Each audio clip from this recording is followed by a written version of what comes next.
Sir फिर बोलिए। मैं तो बोलिए सर। मैं पूछता आपकी संस्था का नाम और आपका नाम और आप क्या वक्फ के पक्ष में हैं?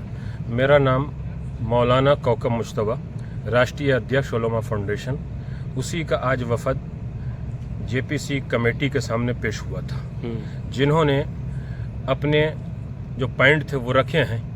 इसलिए कि जब से 1954 से वक्फ एक्ट बना है और उस 1995 तक और 2024 तक औकाफ को बर्बाद किया गया है। अगर बर्बाद नहीं हुए हैं, लूटे नहीं गए हैं, तो हर वक्फ बोर्ड से 15 दिन के अंदर रिपोर्ट मंगाई जाए कि वक्फ बोर्ड में रजिस्टर्ड औकाफ की तादाद कितनी है और कितना टैक्स आता है और कितने ज़िंदा हैं और कितने मुर्दा हैं। जब ये सवाल पैदा होता है तो जो वक्फ के ऊपर काबिज़ हैं वो अधिकारी की शक्ल में हों, वक्फ बोर्ड के मेंबर की शक्ल में हो या चेयरमैन की शक्ल में हो, उनके पेट में दर्द होने लगता है।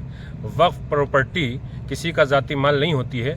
मुतवल्ली और चेयरमैन को सिर्फ इतना हक हासिल है कि वो उसकी हिफाजत करे, लेकिन वक्फ बोर्ड की जितनी भी प्रॉपर्टी है जब वाकिफ़ ने वक्फ कर दी तो वो भारत की होती है, भारतवासियों की होती है, मानवता के लिए होती है, जिस काम के लिए की गई है उसके लिए होती है।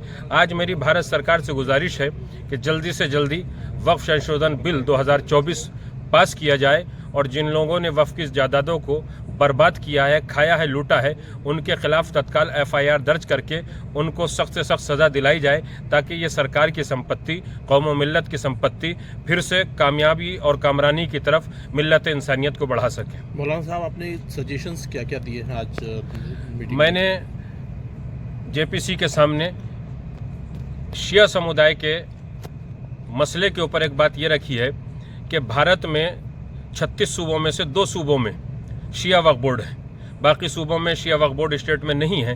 तो मैंने कहा है कि इन 2 सूबों से वक्फ बोर्ड को ख़त्म करके पूरे भारत का शिया वक्फ परिषद की शक्ल में, शिया वक्फ बोर्ड की शक्ल में या शिया वक्फ काउंसिल की शक्ल में एक बना दिया जाए, ताकि किसी भी सूबे में किसी शिया को परेशानी न हो।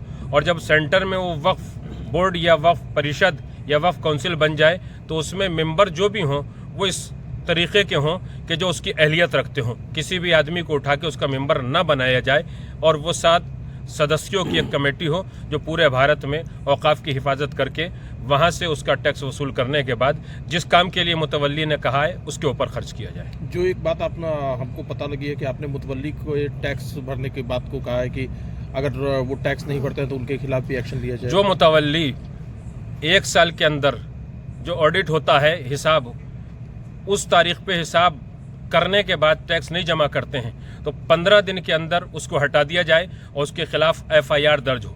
इसी FIR से दर्ज होने से डरने के लिए मौलाना अरशद मदनी जैसे बहुत से मौलवी हिंदुस्तान के अंदर हाय तौबा मचाए हुए हैं कि वक्फ बिल पास ना हो, वक्फ बिल पास ना हो, वक्फ बिल पास ना हो। अरे तुम्हारे साथ अगर कोई घटना हो जाती है तो बड़ी सज़ा दिलाना चाहते हो। कोई पूरे हिंदुस्तान को लूट के चला जाए, पहले महमूद गजनवी लूट के चला गया, दूसरे बादशाह वो लूट के चले गए, तो जो भी भारत की संपत्तियों को बर्बाद करेगा, लूटेगा, उसके खिलाफ FIR भी दर्ज होगी, उसके पेट से वो माल निकाला भी जाएगा। ये भारत की संपत्तियाँ हैं।